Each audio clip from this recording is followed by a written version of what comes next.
मोहम्मद मिर्जा साहब से अपनी लाइफ का सबसे बड़ा क्वेश्चन किया था। इंजीनियर साहब ने उसका जवाब कुछ इस तरह से दिया। जी, इस बार भी मेरे पास इस बात का कोई जवाब नहीं है, और अगर जवाब है तो वो मैं कैमरे में नहीं दे सकता। ये नहीं बता सकते अली भाई। तो मैं क्या समझूं कि ये जो मैंने अभी पिछले 2 साल अली भाई की जो कुरान और सुन्नत की रोशनी में तालीमात के नतीजे में मैंने नमाजें पढ़ी हैं, तो उनका क्या मैं हिसाब लगाऊं उनका? इंजीनियर साहब ने जवाब नहीं दिया, हमारी नमाजों का क्या बनेगा? मैं आपकी सारी नमाजों का जिम्मेदार हूँ। जो I am very thankful to you कि आपने ये जिम्मेदारी उठाई है। स्पेसिफिकली वीडियो रिकॉर्ड करवा दी है, शिर्क वाले इमाम के पीछे नमाज पढ़ना। मेरा सवाल ये नहीं था कि अगर नबी सल्लल्लाहु अलैहि वसल्लम की हक पर कोई डाका मारे तो उसको हम कहेंगे कि ये काफिर हो गया, इसने नबी सल्लल्लाहु अलैहि वसल्लम के हक पर डाका मारा है। अल्लाह रब्बुल इज्जत के हक पर डाका मारने वाले की ताबील क्यों कबूल हो रही है? लेकिन ये जानबूझ के किसी को जाके उंगली करवाना कि वो इसके ऊपर उससे पूछना, ये काम गलत है। तो अली भाई आपने कैसर अहमद रजा साहब को क्यों उंगली की थी? बिस्मिल्लाहिर्रहमानिर्रहीम। मेरे मुसलमान भाइयों, अस्सलाम वालेकुम वरहमतुल्लाहि वबरकातुहू। मेरे भाइयों, आप में से अक्सर लोग ये बात जानते होंगे कि मैंने शाहिदन बिलाल ऑफिशियल पर जाकर उस्ताद मोहतरम मोहम्मद मिर्जा साहब से अपनी लाइफ का सबसे बड़ा क्वेश्चन किया था। इंजीनियर साहब कहते हैं कि शिर्क is the most sensitive issue in the sight of अल्लाह। तो सबसे सेंसिटिव इशू जो है उसके ऊपर तावीलात करने पर हम उसको मुसलमान के तौर पर ट्रीट कर लेते हैं, लेकिन जो मामला उससे सेकंड है, यानी खत्म नबूवत का मामला, नबूवत का मामला है, उसके ऊपर जब वो तावीलात करता है तो अली भाई ने उस पर कहा है कि मैं उसको काफिर समझूंगा। वो तावीलात करे फिर भी मैं उसे काफिर समझूंगा। तो अगर खत्म नबूवत वाले मामले पर तावीलात करने पर उसको काफिर समझते हैं अली भाई, तो शिर्क वाले मामले पर तावीलात करने पर उसको मुसलमान के तौर पर ट्रीट क्यों करेंगे? उसमें अली भाई ने बताया भी है ना कि जो है ना गुस्ताखी की इस तरह की कोई इसकी तावील नहीं होगी। जी बिल्कुल ठीक है। तो शिर्क की तावील कैसे होगी? पहले तो इंजीनियर साहब ने उसका जवाब कुछ इस तरह से दिया। जी, इस बार भी मेरे पास इस बात का कोई जवाब नहीं है, और अगर जवाब है तो वो मैं कैमरे में नहीं दे सकता। नेक्स्ट। फिर उस जवाब के अगेंस्ट मैंने ये वाली वीडियो बनाई थी और उस जवाब के अगेंस्ट पूरा एनालिसिस दिया था। तो मेरी ये वाली वीडियो देखने वाले भाइयों में से जिन लोगों ने वो वाली वीडियो नहीं देखी, वो जाकर देख लें। उस वीडियो का लिंक डिस्क्रिप्शन में है। उसके बाद नेक्स्ट वीक शाहिदन बिलाल ऑफिशियल पर जाकर मैंने फिर से उस्ताद मोहतरम मोहम्मद मिर्जा साहब से सवाल किया। क्या इससे बढ़कर कोई और सवाल मेरे लिए होगा कि पिछले 2 साल से मैं एक बरेलवी इमाम के पीछे सिर्फ इसलिए नमाज पढ़ रहा हूँ क्योंकि तावीलात कबूल हैं? आज अली भाई ये बात कर रहे हैं कि मैं ये नहीं कह सकता कि किसी मुशरिक की जो तावीलात हैं वो कबूल करके उनके पीछे नमाज पढ़ने को जायज़ क्यों करार देता हूँ। मैं ये नहीं बता सकते अली भाई। तो मैं क्या समझूं कि ये जो मैंने अभी पिछले 2 साल अली भाई की जो कुरान और सुन्नत की रोशनी में तालीमात के नतीजे में मैंने नमाजें पढ़ी हैं, तो उनका क्या मैं हिसाब लगाऊं उनका? और मेरे मोहल्ले में ही पास में बरेलवी की मस्जिद है, और मैं इसीलिए मैं अपने बरेलवी की मस्जिद में ही नमाज पढ़ता रहा हूँ पिछले 2 साल से। बात यह है कि सिर्फ मेरे अकेले की बात नहीं है, ये हर उस बंदे की बात है जिसने फिरकों को छोड़ा है। और फिरकों को छोड़कर भी अगर वो फिरके वालों की रविश पे वो रहेगा और तावीलात के होने के बावजूद अगर वो किसी भी बात पे किसी को काफिर कहेगा, तो फिर फिरके वालों में और हम में तो कोई फर्क नहीं रहेगा। मैंने आपको सिंपल सा सवाल किया था कि अगर आपका मौका पहुंच गया, आपके आगे वही बात दोबारा रिपीट करेंगे। अली भाई तक आपका मौका पहुंच गया, ठीक है? अभी वो स्ट्रीम देखते हैं वो। तो उसी वीक थर्सडे को अली भाई ने अलग से मेरे सवाल का जवाब दिया और उसी जवाब को आज की वीडियो में मैं एग्जामिन करने वाला हूँ। एक वो पिछली स्ट्रीम में भाई आए थे, उनका सवाल आप लोगों ने नोट नहीं किया था। इसरार भाई इसरार कर रहे थे अपने सवाल के ऊपर। इसरार शाह साहब, वो जो रेगुलरली आपके पास आते हैं, तो वो उन्होंने मेरे जवाब का मतलब बिल्कुल गलत समझा। मैं वो नहीं कहना चाह रहा था जो उन्होंने समझा कि जी इंजीनियर साहब ने जवाब नहीं दिया, हमारी नमाजों का क्या बनेगा। मैं आपकी सारी नमाजों का जिम्मेदार हूँ। जो भी अहले किबला अहले कलमा है, चाहे वो शिर्क भी करता हो, वो मुसलमान है।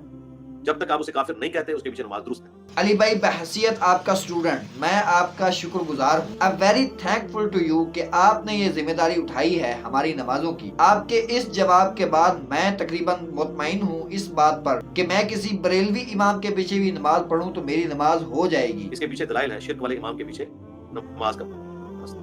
जो बात मैं नहीं कहना चाह रहा था वो अभी भी मैं नहीं कहूंगा। आपने बात को दूसरी तरफ लेके, मैं दूसरी तरफ की बात करना चाह रहा था। अब भी मैं इशारा वो बात कर रहा हूँ, उसको मैं कैमरा करना नहीं चाहता। पर आप शिर्क वाले इमाम के पीछे नमाज का मसला बिल्कुल क्लियर करना है। अदरवाइज अगर आप इस तरह बुनियाद खड़ी करेंगे तो इसका एंड कोई नहीं। और दूसरा ये मसला हम फतवे के तौर पे बता रहे हैं, तकवे के तौर पे नहीं। ये ज़हन में रखिएगा। मैं खुद, मेरी हद्दुल इम्कान कोशिश होती है कि सिर्फ मैं अहले हदीस की मस्जिद में नमाज पढ़ूं। एक तो नमाज सुन्नत के मुताबिक है, अकीदा भी दुरुस्त है, नमाज भी वो सुकून से पढ़ते हैं। मैंने आपको जो मसला बताया वो ये है कि जो दूसरे मकाम पे फिक्र के लोग हैं, बरेलवी, अहले तशय्यो, चूंकि हम उन्हें काफिर नहीं कहते, हम उन्हें मुसलमान समझते हैं। अपनी तमाम गुमराहियों के बावजूद चूंकि वो मुसलमान है, उनके पीछे नमाज दुरुस्त हो। बिल्कुल क्लियर कट की मसला। और इसके ऊपर मैं कई दफा दलाइल दे चुका हूं। बार-बार आके आप लोग लकीर बीटते हैं, फिर स्ट्रीम में आके वही बातें दोबारा करते हैं। मैंने दलील दी हुई है और इसके ऊपर स्पेसिफिकली वीडियो रिकॉर्ड करवा दी है, शिर्क वाले इमाम के पीछे नमाज पढ़ना। उसमें जो सहाबा किराम के फतवे लिखे हैं, आप जरा उनको गौर से पढ़ें, ठीक है जी? वो क्या है? बुखारी से हजरत उस्मान का फतवा बताया है। वही हजरत उस्मान को जो मारने के लिए आए वो कौन लोग हैं? आपके फिरकों के लोग तो कह रहे हैं वो यहूदी थे।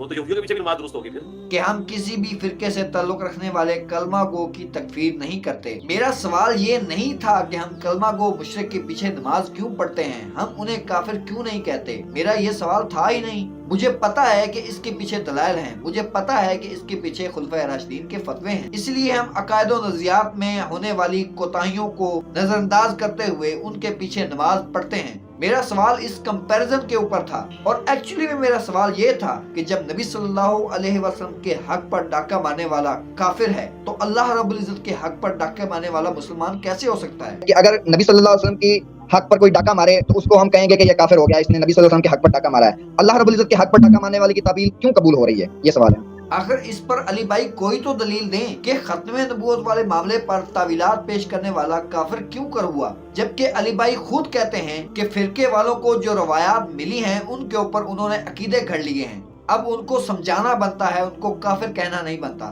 तो इतना सारा मसला नहीं है, इन तकफीरी सोचों से बाहर निकले। नबी इस्लाम ने अहले क़िबला अहले कलमा की तकफीर करने से मना किया। अगर किसी को कहीं पे तावील की गलती लगी हुई है तो जाहिर है जिस तक जो कमजोर रवायतें पहुंची हैं उनकी बुनियाद के ऊपर उसने कीदा रख लिया।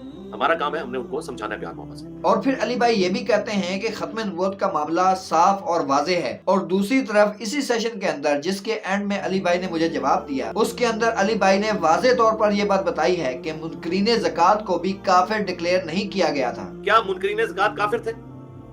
नहीं, उन पर तकफीर नहीं हुई। तकफीर नहीं हुई। तो क्या ज़कात का मामला, ज़कात का हुक्म साफ नहीं था, ज़कात का हुक्म वाज़े नहीं था? उन्होंने तो ज़कात का साफ तौर पर इनकार किया था। उन्होंने कहा था हम नहीं देंगे ज़कात, फिर भी उन्हें काफिर नहीं कहा गया। में नबूवत का मामला काफी ज्यादा अहम है, साफ है, लेकिन वो लोग तावीलात करते हैं, वो इसको खुलकर डिफेंड नहीं करते, वो सिर्फ अपने बुजुर्गों का दिफा करते हैं, इन कलमों का दिफा नहीं करते। तो उनकी तावीलात के बावजूद उनको काफिर क्यों कहा अली भाई ने? अब यहाँ हमें सोचना पड़ेगा कि हम अगर किसी बरेलवी इमाम के पीछे जाकर नमाज पढ़ते हैं या किसी देवबंदी इमाम के पीछे जाकर नमाज पढ़ते हैं तो हमें कैसे पता चलेगा कि वो शख्स तावीलात करता है या नहीं करता, वो शख्स अपने बुजुर्ग के नाम के साथ मंसूब कलमे को डिफेंड करता है या नहीं करता। तो हम कैसे मुतमईन होकर उसके पीछे खड़े होकर नमाज पढ़ सकते हैं? अब अगर अली भाई की बात माने तो हम तो उस इमाम मस्जिद को काफिर समझेंगे जो अपने बुजुर्ग के साथ इस तरह के कलमे को मंसूब होने के बावजूद अपने बुजुर्ग को डिफेंड करेगा। तो कोई एक तो बरेलवी इमाम होगा जो कि चिश्ती रसूलुल्लाह पढ़ाने वाले को काफिर समझेगा, यानी हज़रत मोहिनुद्दीन चिश्ती रहमतुल्लाह अलैह को वो काफिर समझेगा। और फिर कोई एक तो देवबंदी इमाम होगा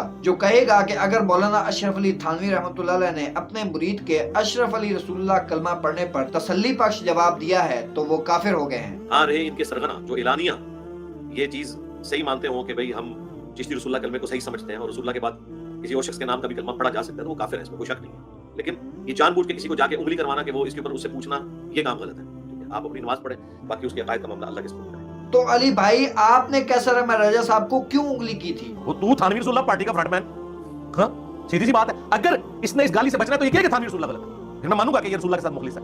मुझसे आप बनवा ले जो भी बनवाना है, जो आपने बुलवाना है बुलवा ले कुरान सुन्नत की रोशनी। क्यों ये बोलते हैं थानवी रसूलुल्लाह के ऊपर कि कुफर है? क्यों नहीं बोलते चिश्ती रसूलुल्लाह के ऊपर दूसरे वाला मोटिवेशनल स्पीकर जो कहता है सूफिया की बड़ी खिदमत है कि एक चिश्ती रसूलुल्लाह छापने वाले भी जो है काफिर है, इसको सपोर्ट करने वाले भी, इनके हक में मुनाज़रे लड़ने वाले भी सारे इस्लाम से खारिज हैं। क्यों ये कहा था कि वो इनको काफिर कहे? यानी अली भाई ने किसी की तरफ उंगली की और जब वही उंगली उसने मोड़ कर उनकी तरफ की तो वो कह रहे हैं कि किसी को उंगली नहीं करनी चाहिए। अली भाई ने कैसर अहमद रजा साहब से होने वाले कॉन्फ्लिक्ट के चलते जब ये कहा कि चिश्ती रसूलुल्लाह और अशरफ रसूलुल्लाह कलमे को तावीलात पेश करके डिफेंड करने वाला भी काफिर है, तब मैं बहुत ज्यादा हैरान हुआ। मैंने सोचा कि अब शायद अली भाई भी तकफीरी हो गए हैं, उन्होंने भी तकफीर करनी शुरू कर दी है। तो अली भाई की इस तकफीरी सोच के साथ मैं बिल्कुल एग्री नहीं हूँ। जिस तरह से इन्होंने उन कलमों को डिफेंड करने वालों को काफिर कहा है उसमें तो बड़े बड़े नाम आएंगे। खुद मौलाना इसहाक रहमहुल्लाह ने इन कलमों की तावीलात पेश की थी।